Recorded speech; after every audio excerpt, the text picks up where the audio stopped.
based on price, which that's what I did about Chevrolet truck because it was cheaper than the 550 was included in that because it had Ford on the external Chevrolet truck. So that the skid steer load was just my case versus Caterpillar. And sometimes we choose. That's it. Then we put at the bottom. And I always tell Charlie that. If the engineers find them, it's PD.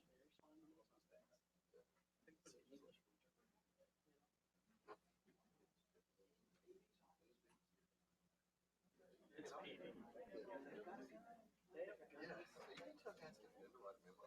No. I have my taser on me today. Are you really? Just because you're personal. One thing. I have a taser. You really want to tell me this right? Yeah, you go down there, they got tasers, they got guns, they got knives. Come on. Big sticks. Pepper spray. I'm going to do this memo, but I'm going to lay some pepper spray around here just so we can touch your eyes. Where are you going? So when you're moving through it, and you're coming through it in the meeting and you rub your eyes, guess what? They'll be crying.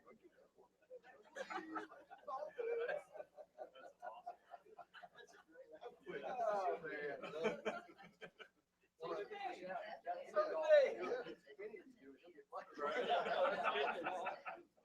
Well, you know, I saw the memo. Hey, the next memo, yeah, gonna have that. I don't know what you're talking about, pepper spray, but I heard Don mention council meeting one day about it. No, it's like what I said.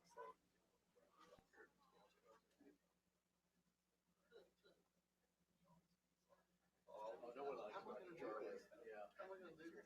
You know what? We're big.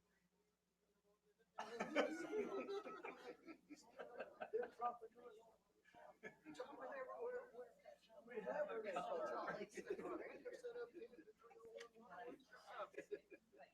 got every leaf numbered on every tree.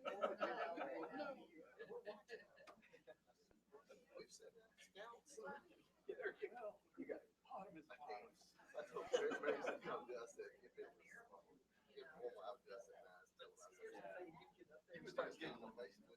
You would start giggling, and then you'd lose. So please do it. That's gonna be the best part of it. You start doing it. Oh, so Charlie. Yeah. You definitely. Charlie. Yeah, you Charlie stare at me.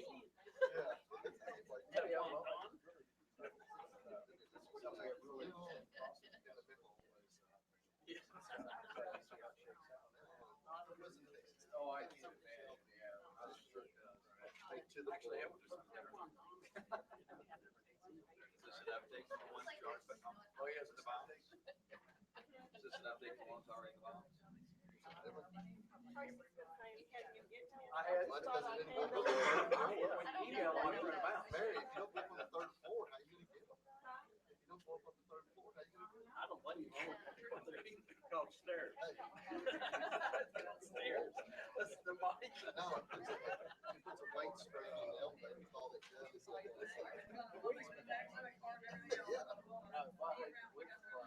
Hey, wait a minute, you're on the health committee. Why are you worried about it? Every time I get on the elevator, I'm going down the city with the key to get you out of the elevator. I think I have My friend Jerry, she was up at the hospital. After he this past week, he on visit with his grandfather. Gets in the elevator, goes someplace, stomach. Oh, no, what you're doing to me. You're making me read. I guess the outside. Look at this one, because this Maintenance guy. So they had called Oh, good Lord. these three are some reason. Yeah. Yeah, probably, yeah. Yep, yep.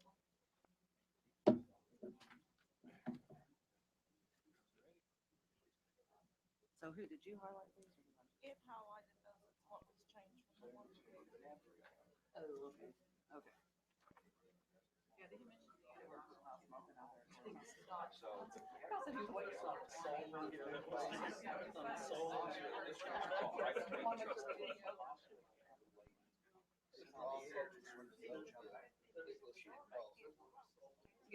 that's what we were saying, really much, there could be a park, you know what I mean, the long park. It's right in the center.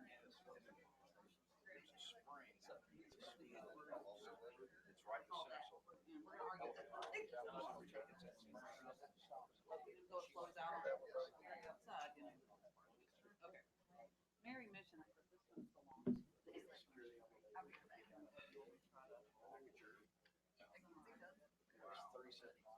be back. I'll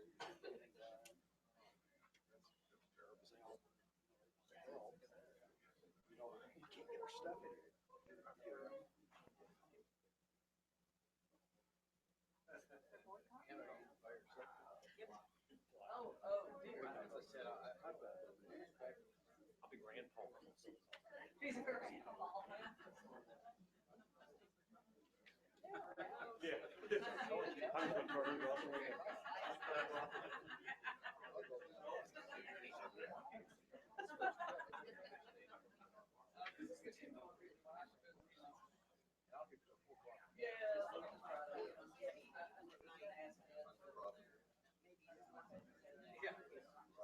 Dee, I'm gonna separate over here. This is where the.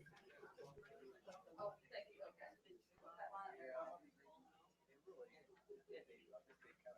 Read every other word of behalf.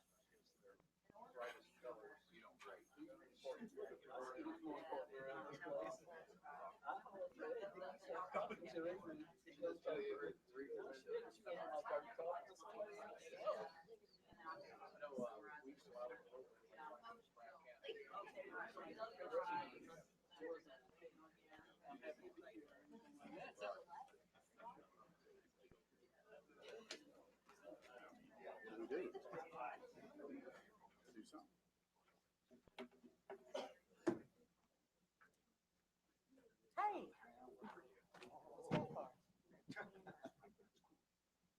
Where's the off button?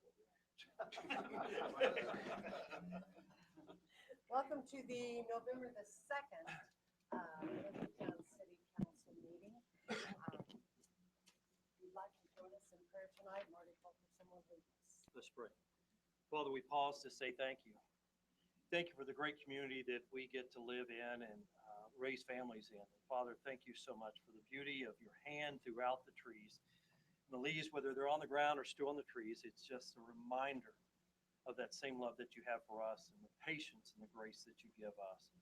Father, we thank you for the men and women that have given the ultimate sacrifice so that we get to assemble as a free meeting here. And Father, we pray for those that are standing in harm's way, that you protect them and you comfort their family here at home. Father, thank you for the men and women of the city that work hard each and every day. They put it on the line to make this a great city, and we're thankful for them.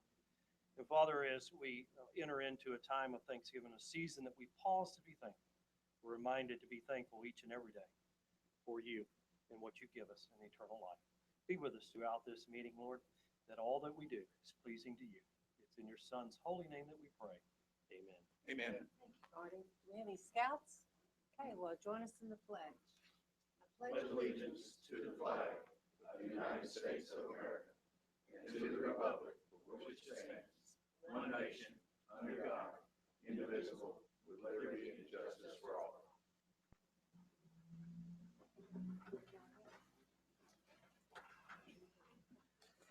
Okay, the first order of business is the approval of the minutes from the October the 19th meeting. Second. All those in favor? Aye. None opposed.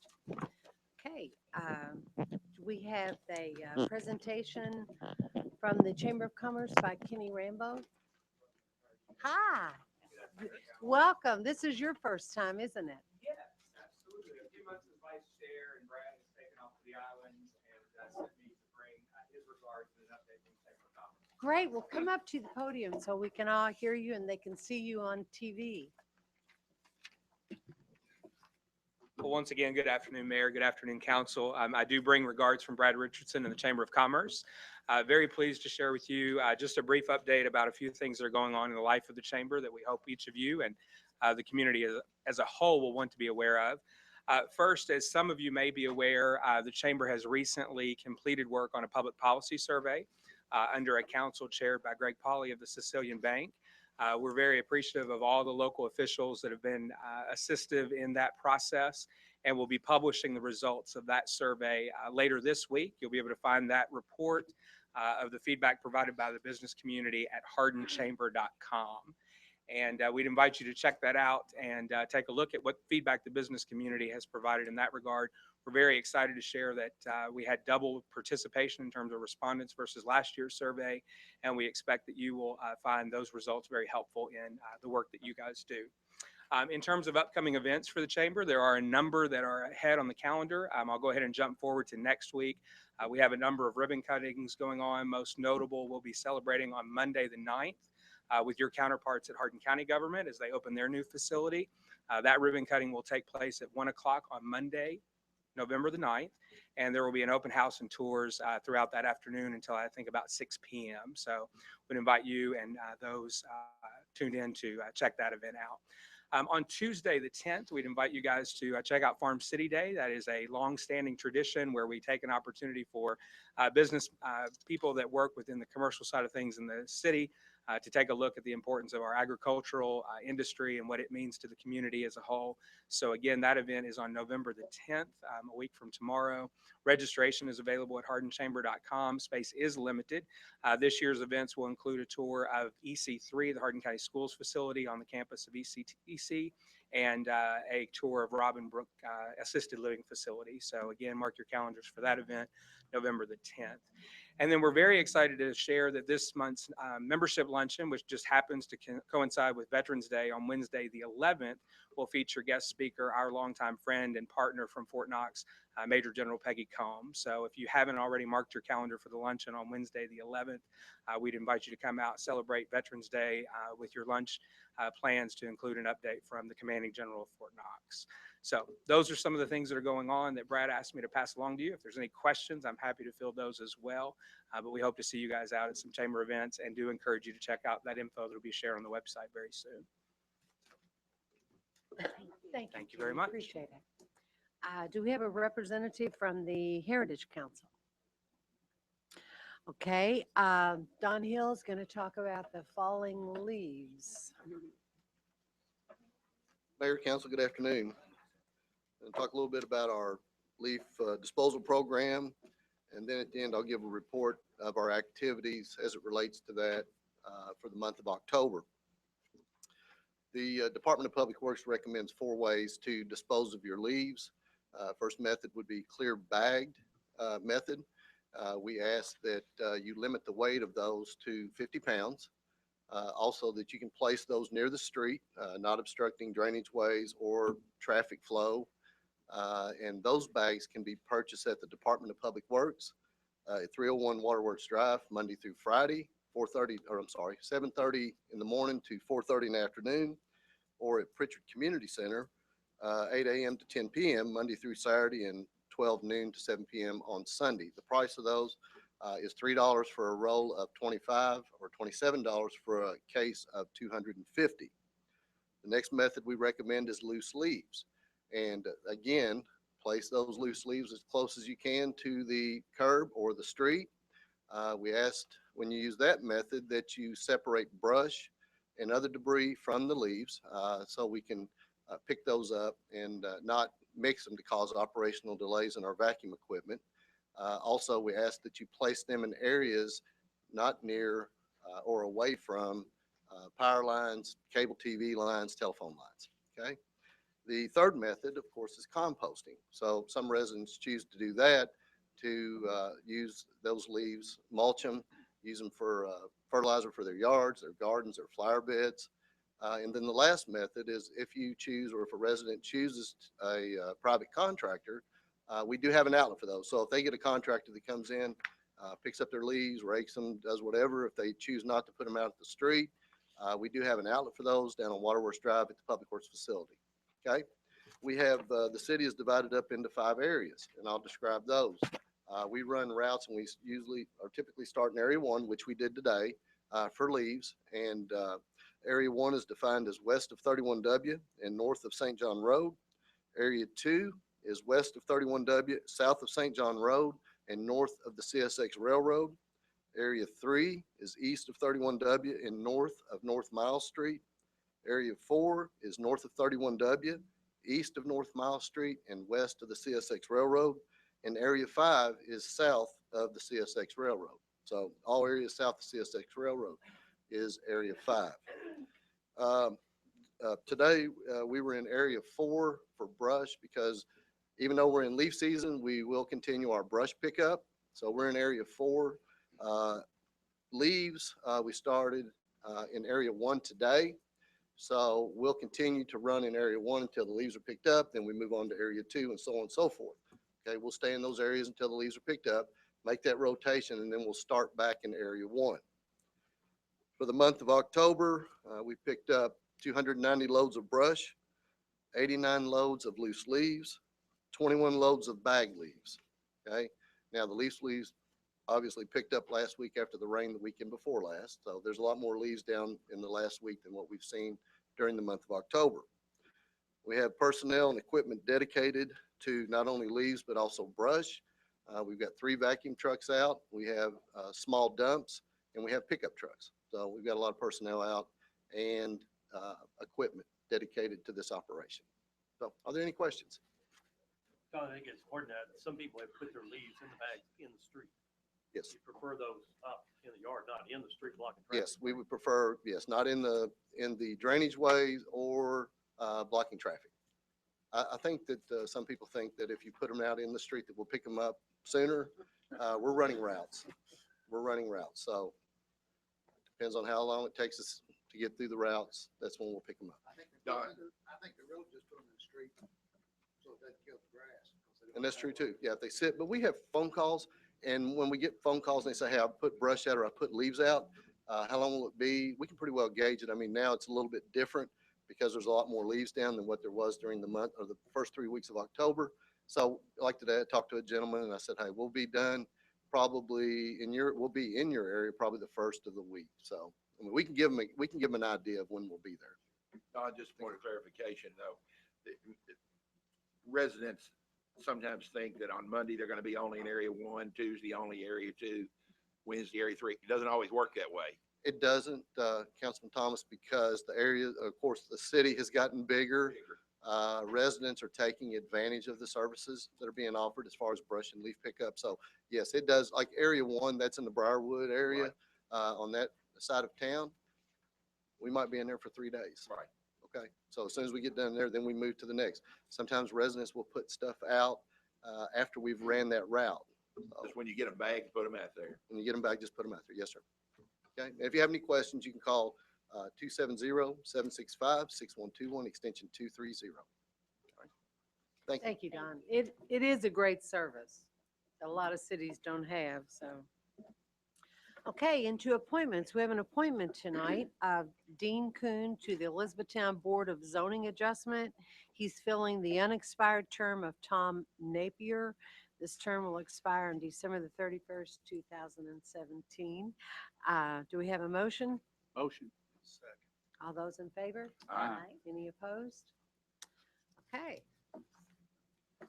Under ordinances, ordinance number 16, 2015, authorizing and approving the issuance of general obligation refunding bonds, series of 2015, in the principal amount not to exceed $7,500,000 for the purpose of refinancing various public projects through the refunding and retirement of certain of the city's outstanding general obligation bonds.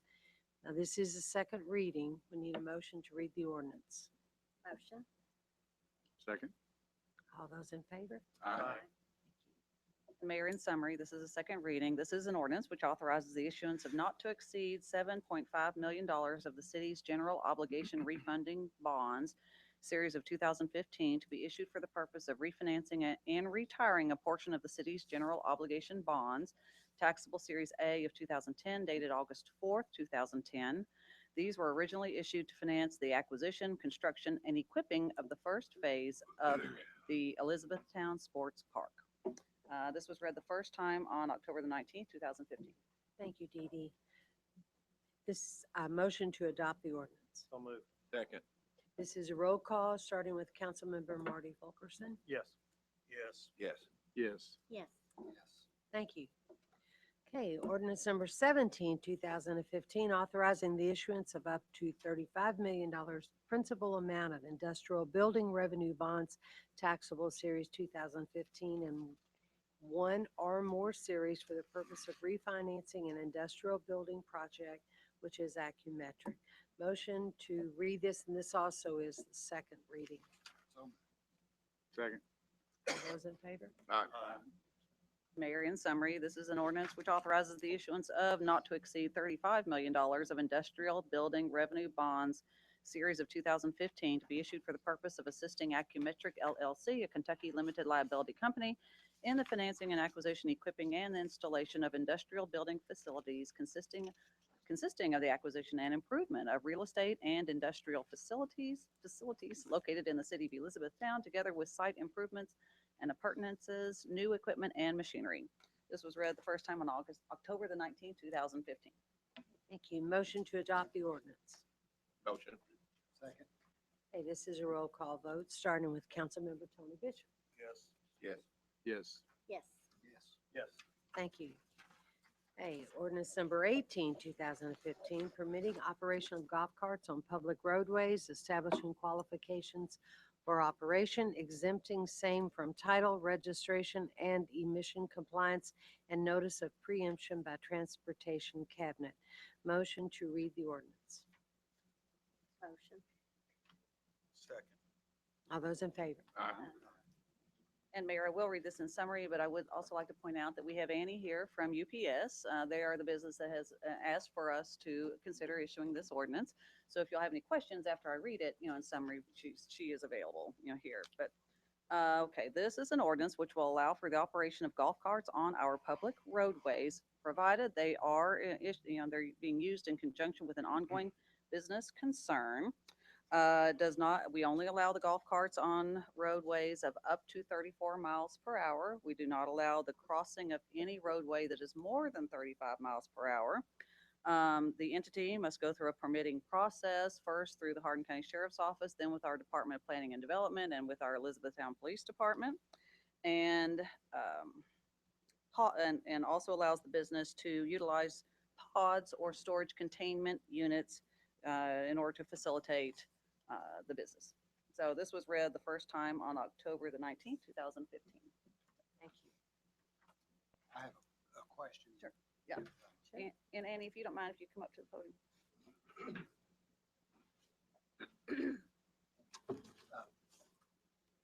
I think I'm gonna vote no Okay. on this ordinance. I don't think it's a great big issue, but I don't think that it really does a whole lot to benefit our residents. Unless you can say that we've had a problem getting our packages to your home, which I don't think that's been a problem. To me, the brown trucks in my neighborhood are not a problem. So I don't really see that this has any really big upside for our residents. I think it has a lot of upside for UPS because it helps you all conduct business maybe more efficiently.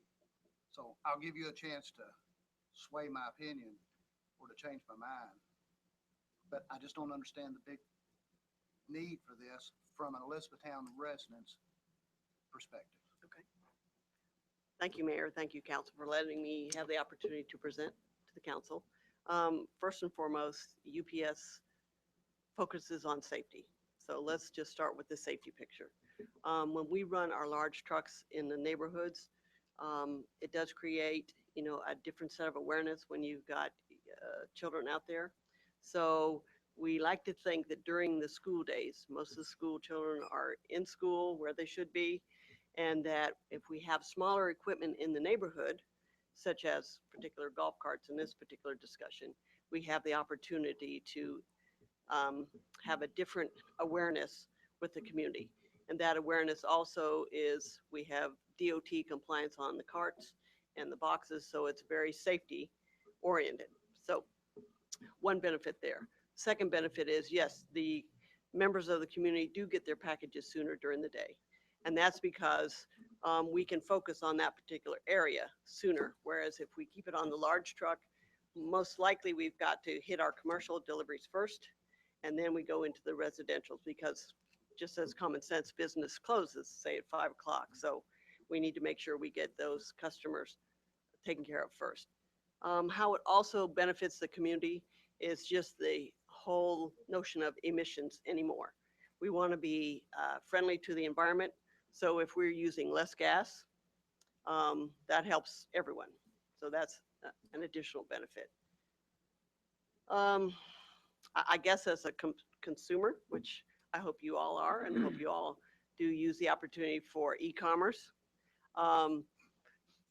When a company has the opportunity to reduce its own cost, you, the consumer, benefit because you're not paying high shipping costs.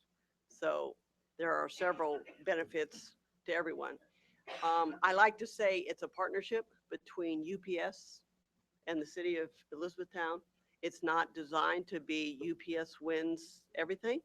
That's not what our mission was here for, sir. Our mission was to partner with the community to do something good for the community with all the benefits I described earlier. And I'm happy to answer additional questions. Annie, I would have two questions. You gave us some idea of the benefits to the community. But my question would be, bottom line, in reality, is this request by UPS because of increased volume in terms of the number of packages and what that would create in the residential areas? I mean, is that one? Yes, I mean, of course, our volume projections are still coming in. Those are pretty fluid. And, you know, you see the projections probably as much as I do when retailers say, hey, it's going to be 12% increase. And that's the number we've heard this year, 12% increase in volume. That's a lot of volume to put on our drivers when you stop to think about if their typical route might be 120 stops per day and it goes up to 200 or 200 plus, we have to find a way to get those additional 100 packages and stops off their vehicle. So what it means for the driver is if we don't put helpers on the area for them and help them manage that particular route, they're out later. So, you know, we have DOT hours that we have to be concerned with as a business. You have so many hours in a day that you can allow your drivers to be out there on the road. So Cities in Kentucky specifically are doing this kind of thing, right? we've run cart operations in Bowling Green. We've run them in Shively. We've run them in St. Matthews. We've run them in Lexington, Georgetown, Stanton, Maysville.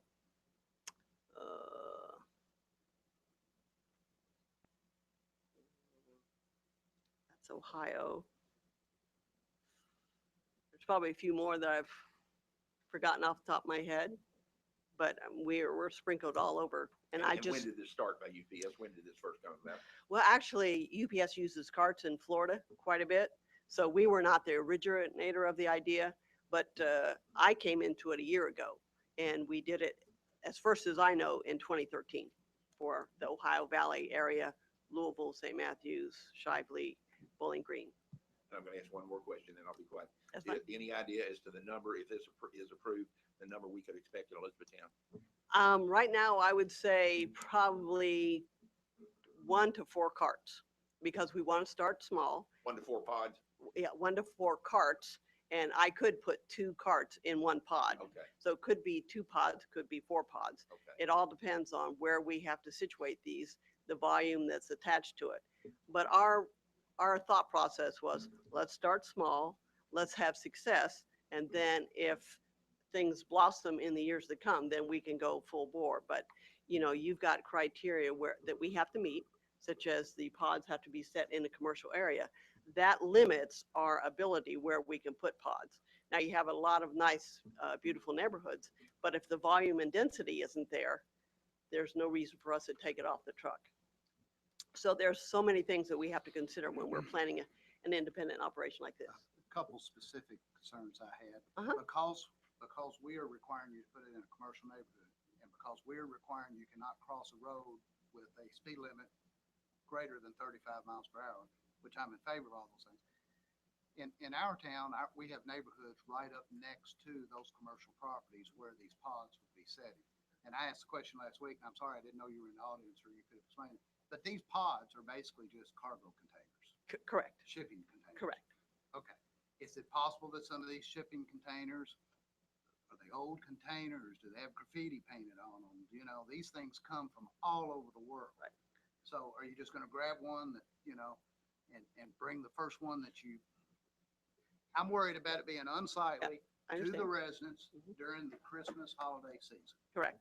And I share that, you know, I'm a homeowner myself, and so I like my neighborhood to be nice and tidy. To your point, when I work with a vendor, I want the vendor to reflect UPS as well. So the vendors I select, they do not send me containers that have got graffiti all over it. Depending on the vendor I choose, some of them look less like a cargo container, ocean container. Some look more like just a storage unit with a garage door that pulls up. Those are the ones I prefer. Those usually come in 16-foot sizes. So if I have a single cart that I can put in one pod, then I've got better access to a more pleasing to the eye pod. When I get into 2 carts per pod, those tend to fall more like in the ocean container, Those are larger. larger. And so they, in my opinion, are a little bit more unsightly than the others. One final question. Mhm. Will the UPS truck that's bringing the shipments to go into these pods, is that a semi truck that will be bringing them? Will it be a small, what we call a brown truck that used to be in the neighborhoods that's restocking these? Or will you simply come and drop off a new pod and take away the old pod? Those are all excellent questions. Let me just kind of frame how the operation works. Our delivery hub is based in Louisville, out by the airport. That's the hub that services E-Town, Bardstown, everything this direction. So as the package cycle starts in the morning, our package cars are loaded, and those are the brown vehicles you're used to seeing in your neighborhoods. Of course, those come in all different sizes.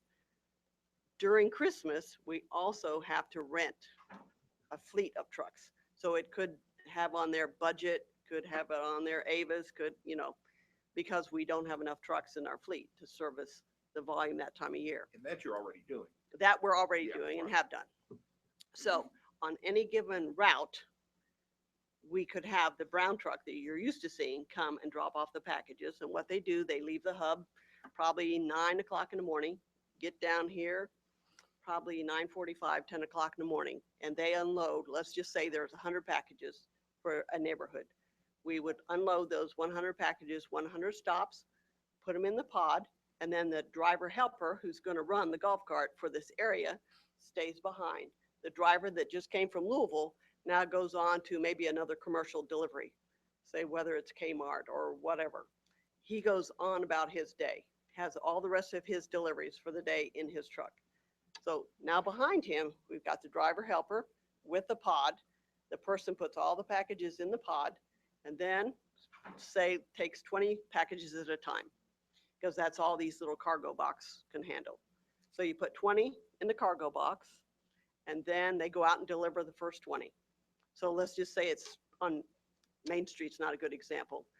Cherry Street, okay, don't know where Cherry Street is, but what I want you to be aware of, it's not on a 45-mile-an-hour highway, okay? So it's a residential neighborhood on a street, goes, takes his 20 packages, delivers all 20, then comes back to the pod, and the pod is locked the entire time that he's gone, opens up the pod, gets his 20 more packages, puts in his cargo box in the cart, and then goes on for the next 20 stops that he has in the neighborhood. So now he might be on White Oak instead of Cherry Street. He might be on Elm Street. He does that until all 100 packages or stops are completed. Then comes back to the pod, puts the golf cart in the pod, does his safety check with all that, locks the pod, and goes home. The driver helper's day is finished. The driver that originally took the packages there and left them comes back for the dyad board that the driver helper uses, and then takes the dyad board back with him back to Louisville. That's uploaded for our technology. And then it all starts the very next day. Same thing. It's Tuesday. Packages come in from Louisville, fill up the pod. The driver goes on to another destination. Driver helper delivers whatever volume is in the area that day. And so we're in and on the cart, usually 10 o'clock in the morning, done 4:30 at night, because we cannot run dusk or dawn. So safety first. UPS is safety first. Are we looking at this as just the seasonal, or is this gonna be a year-round type thing? It's just seasonal right now. If the consumers so choose, and we have Christmas 12 months a year, then UPS would have to look at it. And right now, Santa Claus really only has his workshop open, November, December, but, we're open to it. But to your point, it's just a seasonal, very temporary, short-term operation. Dee Dee, this is not a UPS policy. I mean, any other company that wants to do this could do this. As long as they operate within, the parameters of our ordinance, yes. Mhm. And this is not, as you'll know, this is not a blanket approval of just golf carts on the streets. They have to be used in conjunction with an ongoing. And they business have to concern. be in a commercial area. It cannot be in a resident, Well, the pod. The pod. Yes, the Yes. pod has to be in Right. the commercial area and then, the other in the residential parts. Mhm. Do you all have any other questions for Andy? Thank you. Thank you for your opportunity to speak with you. Thank you. Okay, would one of you like to make a motion to adopt this ordinance? Motion. Second, This is roll call vote, starting with Mr. Thomas. yes. Yes. Yes. My package will be the one that doesn't make it, but I'm gonna vote no. But thank you for your explanation. From Santa Claus. Bring me his, I'll take it to him, yes. Yes. They'll fly yours in with a Thank you. drone. There you go. That's what I'm waiting on, is the drone. Hey, Yeah. thank you. Okay, so we have some first reading. Now, ordinance number 19, 2015, establishing requirements for outdoor cafes. Motion to read the ordinance. Motion. Second. All those in favor? Aye. None opposed. And if you don't mind, I'm going to ask Ed to come up and just mention, there's a couple of changes that he's made to the ordinance you all had as of 2 weeks ago, and then I'm going to just, read it in summary. Okay, to try to help with the summarization of everything, there are 5 sections to the ordinance. The first deals with permitting. That will be handled through our department.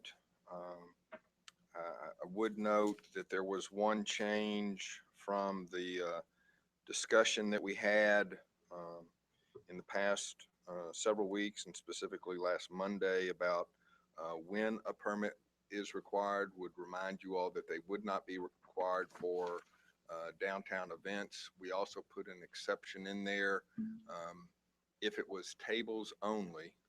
That was in response to a conversation that I had with Emily West on how they sometimes operate over at the State Theater. They do not put out tables and chairs all the time, but for some of their events, they do use tables only. So because it wasn't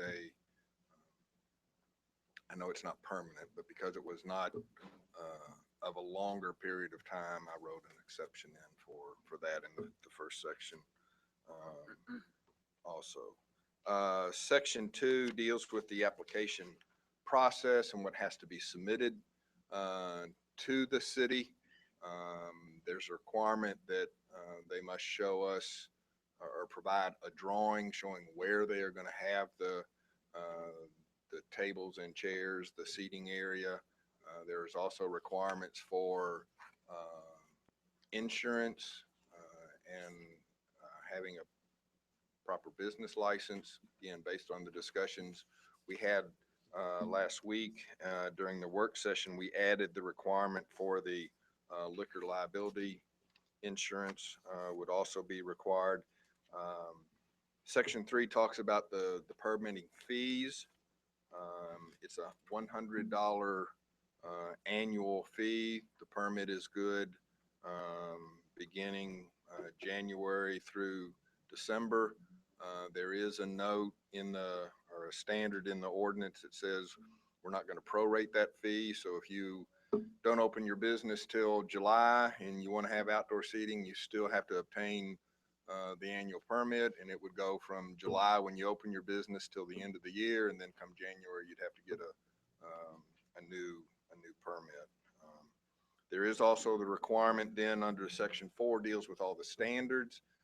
It is required that the tables and chairs be removed at certain times of the year. That mainly is directed at through the winter months. And again, that just will allow, because of the safety concern on leaving those materials out and in the way that we may need to do clearing the sidewalks and those kind of things through the winter months, that they would be removed. It also lists in that section the hours of operation, the fact that There has to be a clear area kept for the public sidewalk, spacing from fire hydrants, to make sure that we can have accessibility to that the areas have to be kept clean. We also added a section, because it relates to, restaurant uses and the city's, prohibition for smoking in those type facilities, that smoking would be prohibited even in the outdoor, cafe area. The improvements, that is the tables and chairs and what other fixtures they have, cannot be permanently anchored or attached to the city sidewalk. We do allow that, you could have heaters, thinking that there might be in certain times of the year, want to have some kind of outdoor heating. That, the location of that, if it's chosen, and the inspection of that has to be done jointly by the fire department and our department through the electrical inspection, program. And then finally, section 5 has the standard language that the city puts in all ordinances about fines or penalties for violations. We would use the ability to cite somebody and go through the code enforcement board procedure if that was, necessary. And then the final 3 sections are just general information about, legal terminology on if any section is, considered to be not proper by the courts, that the other sections stand alone, and also does give the mayor the ability that if there is any interpretation that is needed in any of the standards or clarification of things, that the mayor may, interpret and develop policies that would, follow the intent that you all set through the ordinance. And that's outlined in the introductory section, where there are a couple whereases, that make sure the public understands what our intent is with this ordinance and stuff. So, It says the maximum number of seats under the encroachment ordinance would be 8. we left You that. said he had a bench out there. Are we going to say, okay, is that a 5-seat bench, 8-seat bench, what? I guess we will look at it on the initial permitting, Ron, Okay. and do that. I know there was some discussion about, the ability to, increase that number. I was able to talk to just one of the property owners, and talk to them with the understanding that this was the starting point, and if we felt there was a need, that we'd probably come back to you all and ask you to increase that. To be honest, I guess my view in drafting some of that language was I would rather start at that conservative number, and then if we do have an issue, I feel more comfortable coming back to you all asking to expand that, instead of having a high issue and then having to go to the business saying, wait a minute, we don't think it's working, we're going to take something away from you. So, but I mean, as it is written right now, yes, it is limited to a We'll total look of at 8 benches seats. and see. And we talked about they could ask for a waiver. as And- well. Yeah, and I didn't put that in there though, Terry. So if you all feel that's necessary, I mean, that's something that, that I think we need to add that language. But like I said, based on the 2 businesses, or the one property owner with 2 businesses that I talked to, they didn't seem to have an issue with that. But if, yeah, to your concern over that waiver, if we want to do that, we need to add, just a brief sentence to do that. If you didn't do a waiver process, then you would just have to revise the ordinance. Yeah, then we'd have to come, if it's an issue, you're right. I mean, we would have to come back to you all and say, we're running into an issue with the limit on 8. So yes, if you want to, like I said, if you want that ability in there, then I think the other section, the section 7, then would allow the mayor to grant that waiver and have that criteria to interpret that, if you all want to say that that procedure is available. Can we do that tonight, Dee Dee? Yes. Yeah, okay. I think that would give us a little leeway instead of having to come back and revise an ordinance every time that there was a minor discrepancy. Okay. I'm gonna throw some language in there, but it may show up a little bit different. We said, be able to have that concept that a waiver will be allowed upon review through the Department of Planning and Development and approval by the mayor. Yeah, it Is can that- I be mean, is that- requested. yeah, and then okay. reviewed. Will be considered. Considered. It can be Yeah, requested considered and rather then than allowed. considered by Department of Planning and then by the mayor. And that would, Because some stores will simply have more sidewalk frontage. than that's others. true. Corners that have bigger areas. But we'll add that to section 4.4 under the ordinance Yes, yes. for your all's information. And I don't see again, the need waiver's to not waiver. automatic. If waiver is not automatic, it would be considered. That's right. Right. Yeah, well, I don't see the need to waive, do the exclusion for state theater. They're never out on the sidewalk. What they're on is the property that they lease from the city. That part from that way and over here is theirs anyway. They're not out on the sidewalk ever. But you're gonna Well- give them right to come out on that sidewalk? I don't think that's gonna meet the requirements if they're out on the sidewalk part. 50% of the revenue. the right of way in the downtown area in most instances, Marty, has been interpreted to begin at the face of the building. So just to make sure we were okay with that, you're right. I mean, Most because, of the buildings don't have the setback, is that what it is? that's correct. But because of their elevations and changes, you're right. If they do seating up there, they may not be in the issue at all and will still have plenty of clearance on their sidewalk area. And they would have to have 50% of their revenue from food as well. So doesn't that exclude them from this? Well, they would not be allowed to do it. Catering next.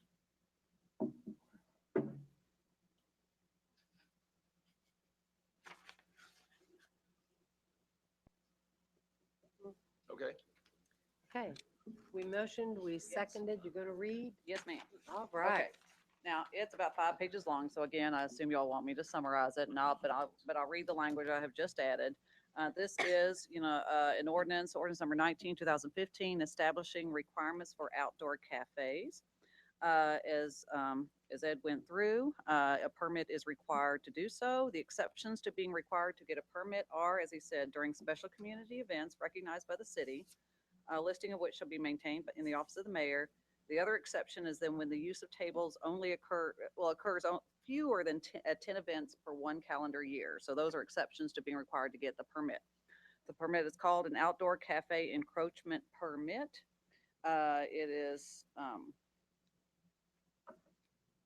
No outdoor cafe permit shall be issued to any business that sells alcoholic beverages unless that business establishes that at least 50% of its gross revenue is derived from the sale of food or other non-alcoholic merchandise. In section 2, there is a permitting process. This goes through the Department of Planning and Development. The requesting business must have a valid city business license, must have any and all required insurance, including the liquor liability insurance with coverage at a minimum of $1 million. They must provide a drawing of the proposed outdoor cafe encroachment seating area to the department, and they must have proof of any of the required ABC licensing, health department permits, et cetera, required for the lawful operation of such a business. The permitting fee is $100, non-refundable, annual, runs from January 1st to December 31st. It is not prorated. It's required on our public properties with the permit. And let's see. Okay, under standards and conditions, section 4.0, which has set the maximum seats at 8, I have added the following sentence. A waiver of this seating limitation may be allowed if it is determined to be appropriate by the Department of Planning and Development and by authorization of the mayor. So that's an answer. So only, it's may and then only if it's approved by the mayor and the department. As Ed said, it has to be at least 5 feet away from a fire hydrant. It must be kept neat and sanitary.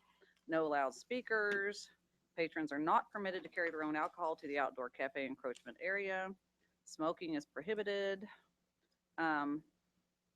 Must be accessible to persons with disabilities. They're not considered fixtures. They cannot be bolted into the ground. This seating, and this is in here somewhere also, is not considered part of the permanent seating for the purpose of establishing any minimum seating requirement for any of these licensings required for this business. We can suspend the usage if we need to for any reason, including utility, sidewalk, street repairs. Okay, any violations, first fine will be $200, the second will be $250. Any third offense or more is $500 each, and those may be appealed to our Elizabethtown Code Enforcement Board. Okay, so this is read the first time today, November the 2nd, 2015. They follow all those rules, are pretty serious about it. Yeah, yes, they are. The permit fee is the easiest part, isn't it? Yeah. Thank you, Dee Dee. And the second reading will be 2 weeks from today. Yes, Okay, ordinance number 20, 2015, establishing requirement for the maintenance of private fire protection systems. Motion to read this ordinance. So moved. Second. All those in favor? Aye. Be it ordained by the city of Elizabethtown, Kentucky, that from and after the passage, approval, and publication of this ordinance, those requirements for the maintenance of private fire protection systems are as follows. Whereas fire protection water systems are necessary for the protection of persons and property, and whereas certain fire protection water supply systems are owned by private entities, those facilities being located on the private property of said entities and are not part of the public water system, and whereas the maintenance of said fire protection water supply systems should be properly continued in all aspects by any such private entity, now therefore the city of Elizabethtown does establish these requirements for the proper maintenance of all private fire protection water supply systems within the corporate limits of Elizabethtown. Section 1, installation of private fire protection systems. Installation of private fire protection systems shall follow the guidelines found in the National Fire Protection Association Standard 24 and the Elizabethtown Fire Protection Ordinance, which is number 19/1986. Under 1.1, easements to allow access to and maintenance of a private fire protection system shall be provided by the property owner. Easements may be required for approval of any subdivision or development plans. 2, maintenance of fire protection systems required. That's the title. Then the approved private fire protection system is required by NFPA Standard 25. Inspection, testing, and maintenance of water-based fire protection systems shall be maintained by each property owner when such system is not part of the publicly maintained fire protection system. Section 3, testing of fire protection systems required. Fire protection systems, including private fire hydrants, shall be subject to periodic tests as required by the fire chief or his designee and shall be operable at all times. 3.1, fire hydrants shall be inspected annually and after any operation of the hydrant. Flow tests shall be conducted every 3 years by the property owner. 3.2, unobstructed access to fire hydrants shall be maintained at all times, which shall include a 3-foot clear space around the hydrant unless otherwise approved by the fire chief or his designee. Physical protection to prevent damage to hydrants may be required. 4.0, repairs to fire protection systems required. Private fire protection systems shall be repaired upon notification by the fire chief or his designee as prescribed in NFPA Standard 25. 4.1, by order of the fire chief or his designee, the owner of private fire protection systems, including hydrants and appurtenances, shall make repairs for the proper operation of the system, which shall include the repair of leaks, physical damage, and corrosion. 4.2, should repairs not be made within the time prescribed by the order of the fire chief or his designee, the city of Elizabethtown shall effect such repairs by the city personnel or contractor and shall bill the owner of said system for said repairs. 4.3, for emergency conditions where an official order to make repairs is not feasible or timely, the city or its contractor may make repairs and subsequently invoice the property owner for all costs. The city shall make every effort to provide notice to the property owner before any such emergency work is undertaken. Be it further ordained by the mayor of the city and or her designate that she is hereby authorized and directed to take all steps necessary to perfect this ordinance, including but not limited to the execution of any easements and agreements with affected private property owners and the Hardin County Water District Number 2. Okay, this is read for the first time. This is the second day of November, 2015. Thank you, Dee Dee. And once again, this will be read again in 2 weeks. Did you have any questions from the fire chief? Everybody's good? Mayor, just point out item of information for all the citizens that have asked, why is the city painting all the fire hydrants blue? The city did We're not do not. that. Hardin County Water District Right. made that change from We red talked to to blue. them at the time when the system was sold and they prefer the blue color, so. We They own the decided hydrant. they were all Kentucky fans. I think that's what it is. Citizens have asked that question, why, where's the red fire hydrant? Yeah. Thank you, Mark. Okay, under municipal orders, number 55, 2015, approving the purchase of real property located at Fonco Development, parcels A, B, and C. And as you know, this is property that is in the right-of-way of the Hawkins Drive Stormwater Project. Motion to read this order. Motion. Second. All those in favor? Aye. Thank you. At a regular meeting of the City Council of Elizabethtown, Kentucky, held on the date set out below, a motion to read and adopt the following municipal order was duly made, seconded, and approved. Be it ordered by the Elizabethtown City Council to approve the purchase of the listed properties and easements for the amount indicated. For Patricia Fretz of 101 Parr Lane, portion of lot at .075 acres, $3,386.64. For Dwight Preston at 1221 Hawkins Drive, portion of lot .106 acres, $4,761.69. And for Ronnie Beavers of 1219 Hawkins Drive, a portion of the lot being .113 acres, $5,087.17. All purchases shall be contingent upon title search and legal instruments for transfers, including the deeds with appropriate signatures, mortgage releases, and recordable easement documents. Be further ordered that the mayor of the city and or her designate be and she is hereby authorized and directed to take all steps necessary to perfect this order. Read, adopted, and approved. This is the second day of November, 2015. Thank you, Dee Dee. Okay, motion to adopt. Motion. Second. All those in favor? Thank you. Okay, municipal order number 60, 2015, accepting the bid from Pro Air Midwest for the breathing air compressor in the amount of $47,500. Motion to read the order. Motion. Second. All those in favor? Aye. At a regular meeting of the City Council of Elizabethtown, Kentucky, held on the date set out below, a motion to read and adopt the following municipal order was duly made, seconded, and approved. Be it ordered that the city accepts the bid from Pro Air Midwest for the breathing air compressor in the amount of $47,500. Be it further ordered that the mayor of the city and or her designate be and she is hereby authorized and directed to take all steps necessary to perfect this order.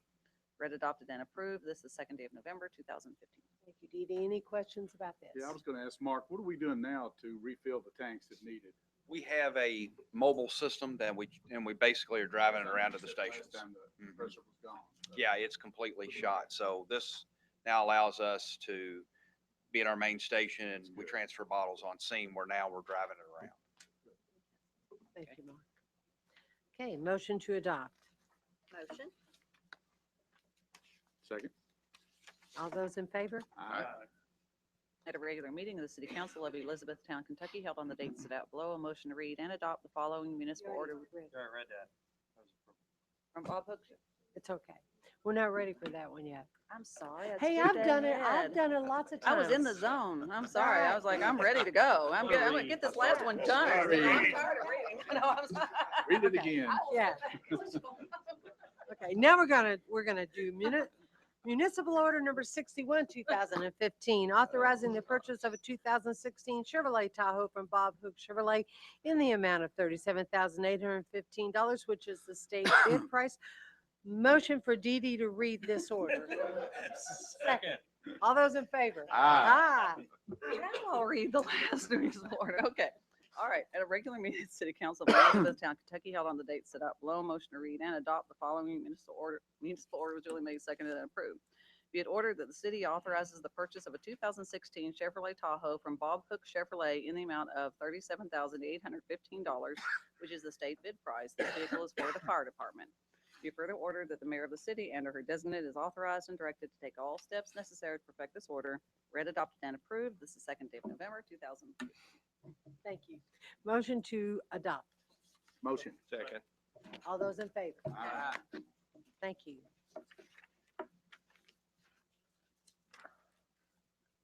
Okay. Do we have a motion about insurance? Make a motion to change those out-of-pocket limits, Mayor, to the 3,000 single and 5,000 family. I don't agree with that. I think we should keep it consistent with what we're doing for the individual plans, which is 3 times the base deductible.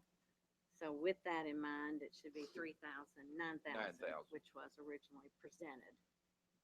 But I think the main thing that has to be explained about the deductible, in the past, the base deductible and the co-insurances that everybody paid on their plans were not a part of the deductible. They are now, so that out-of-pocket amount will be reached, could be reached a lot sooner than it was in the past, because those out-of-pocket items in the past were never counted toward the deductible. So it's money that was already being spent, it's just being put in a different pocket than it has been in the past.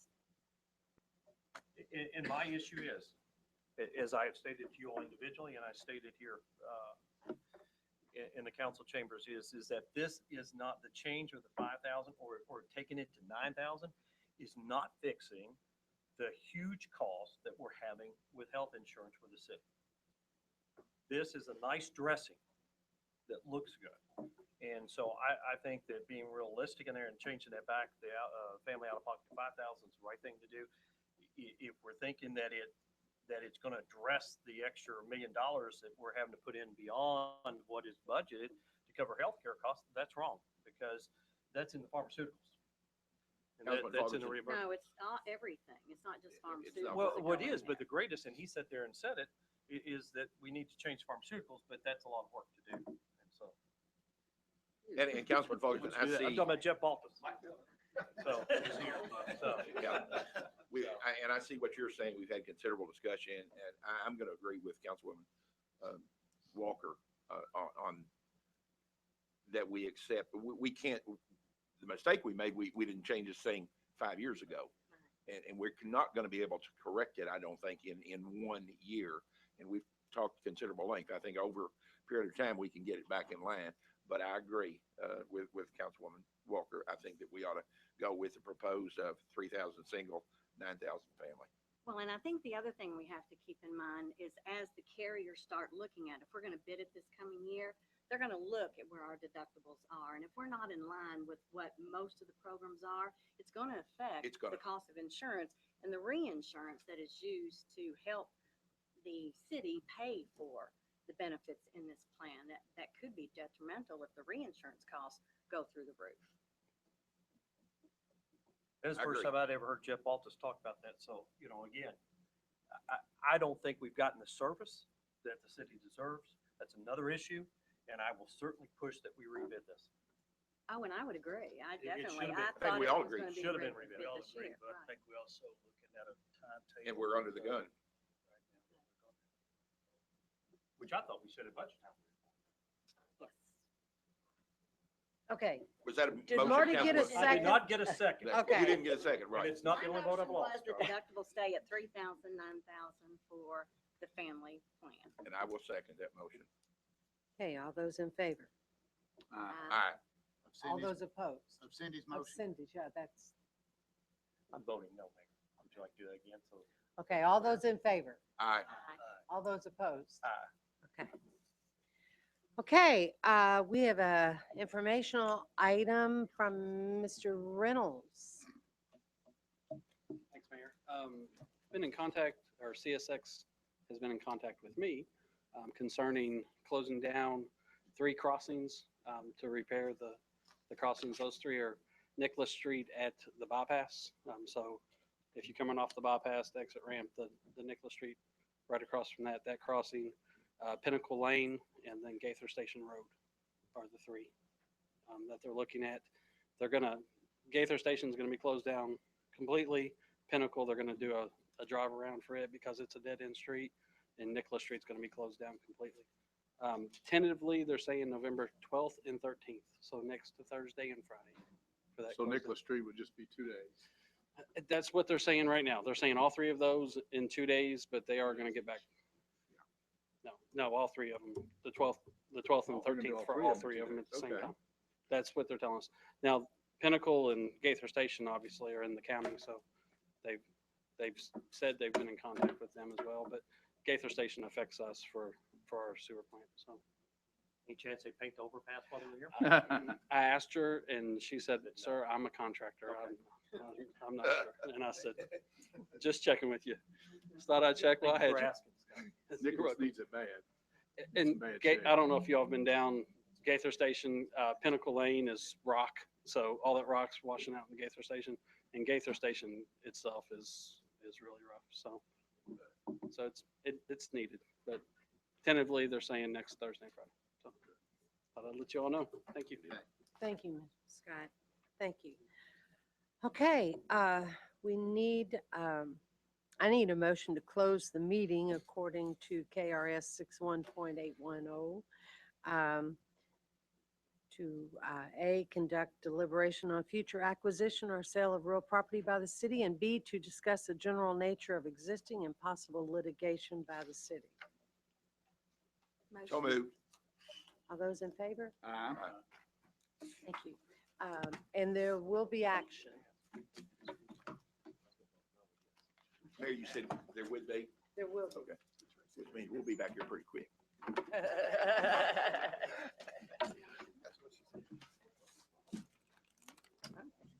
Action, Jackson. I started. I was like, I'm on to the next one. You I was were right. reading the next one. I wasn't. I know you were. I was on to the last. Good luck.